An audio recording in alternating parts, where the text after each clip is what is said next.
అబద్ధం చెప్పడం చాలా తేలిక, నిజం చెప్పడం చాలా కష్టం. కానీ ఒక్కసారి నువ్వు చెప్పిన అబద్ధం నిజం కాదని తెలిసిన తర్వాత నువ్వు ఎన్ని నిజాలు చెప్పినా కూడా అవి అబద్ధాల్లాగే వినిపిస్తాయి.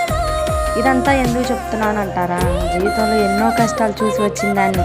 చిన్న వయసే కానీ నేను పడిన కష్టం మీరు పడకుండా ఉండటానికి చిన్న సహాయం. చిన్న వయసులోనే తండ్రిని పోగొట్టుకున్నా. నా అనే వాళ్ళ మీద నమ్మకం లేదు. నా వాళ్ళు నన్ను చేరదీస్తారా ఆశ లేదు. పుట్టేటప్పుడు ఒక్కరం వచ్చాము, చచ్చేటప్పుడు ఒక్కరంగానే పోతాము. మొదటి స్నానం గుర్తుండదు, చివరి స్నానం తెలియదు. డబ్బు ఉందని అదిరిపడను, డబ్బు లేదని బాధపడను. ఎందుకంటే జీవితంలో కష్టసుఖాలు సాధ్యమండి. నా కుటుంబంతో ఆనందంగా గడపాలని చాలా ఆశ, కానీ ఆశకు హద్దులు. ఎందుకంటే బయట వాళ్ళు పొడిచే గాయం కంటే ఇంట్లో వాళ్ళు పొడిచే గాయానికే నొప్పి ఎక్కువ.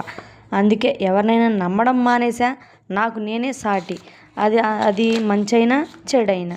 ఇదండి జీవితం. ఒక్కొక్కరికి నేను నచ్చాలని లేదు, నచ్చకపోయినా పర్వాలేదు. నా జీవితం, నేను ఎలాగైనా ఉంటా, ఎలాగైనా చేస్తా. సరే కానీ మన వీడియోస్ చూసిన వాళ్ళు లైక్ చేయండి, మన ఛానల్ని సబ్స్క్రైబ్ చేసుకోండి. అయితే మన ఛానల్లో ఇలాంటి మరిన్ని